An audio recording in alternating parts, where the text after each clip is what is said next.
Attracting investors.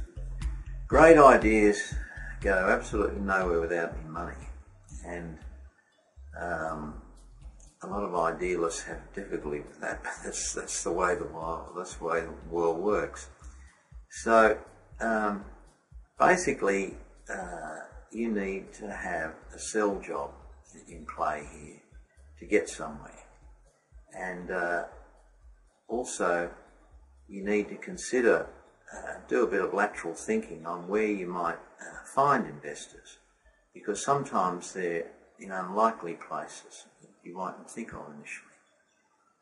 When I have Lone Rangers approach us who are doing a product, one man, one woman shows, you say, well look, as soon as we come to any tooling or items that require quite a fair bit of capital, you're going to need some money, and we need to sort of face this. You won't need the money right now, but you certainly need it down the track, and you've got to think about sources of those funds. Now, I mean, one source is you can go to your bank manager and you can borrow against something. Bank manager is usually concerned about what your assets are, and so therefore if you've got some, then that makes a difference. They also get quite impressed if you've got some sort of plan. Going in to see a bank manager with your sort of plan on the back of a bus ticket doesn't work all that well.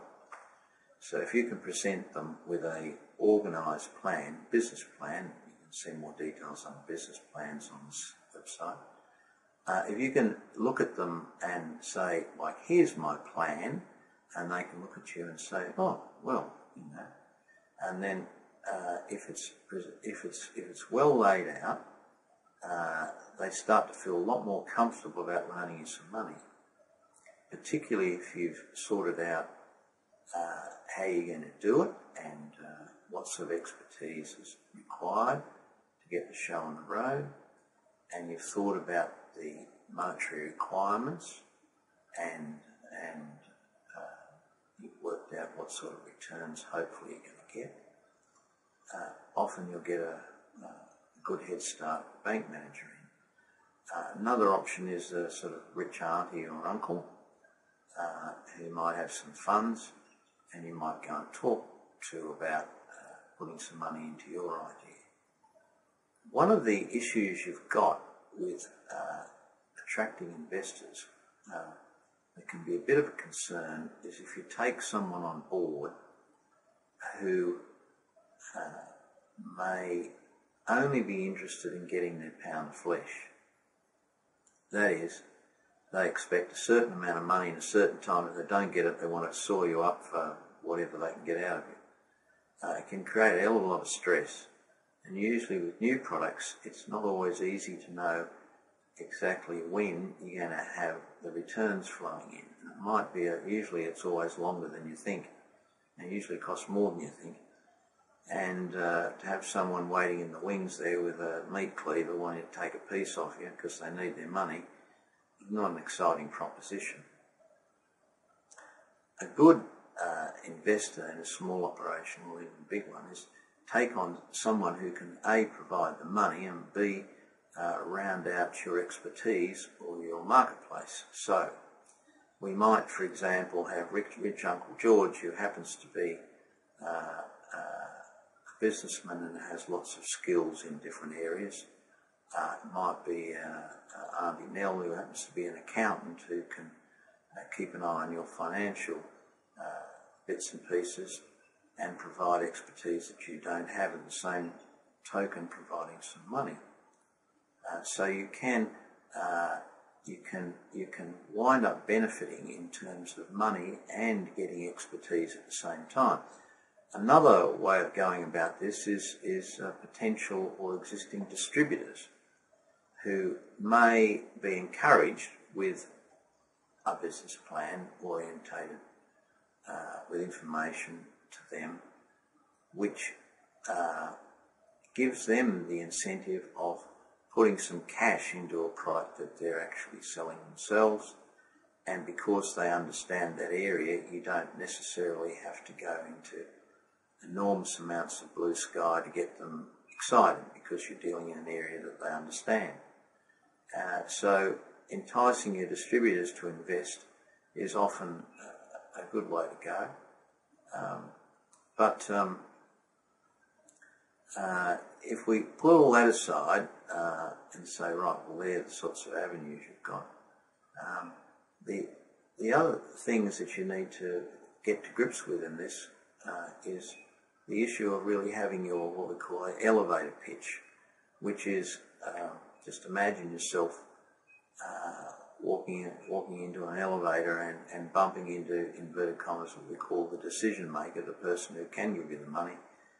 And you have the opportunity in 30, 60 seconds to explain what you're all about, explain what your unique selling proposition is, explain why the market needs it, and what sort of returns can be made. Now, if you can boil that down to 30, 60 seconds, you've got the hook in there. You've really got a chance of getting somewhere. It's so common with people with new products, new ideas, that they sort of take forever to explain what the thing's about, and most decision makers don't have the time to listen to all that stuff. So normally you focus on how to get your proposition down to short and sweet. You know, I've just invented the gravel into gold machine. You know, it's only going to cost $1 million, but you know we can make $10 million in the first 6 months, and we've done some surveys to show that all this equipment and bits and pieces we need are freely available, etc., etc., etc. We won't have any trouble selling the gold. In some cases, it may be another product which, for example, you know, has various issues about selling it, and you've done some homework on that. And you're in a position whereby you've got that message across to someone, enough for them to say, well, look, that looks really interesting, come and see me, bring the detail. So the elevator pitch is about the overview of the thing, get someone on the hook, and you ought to practice it.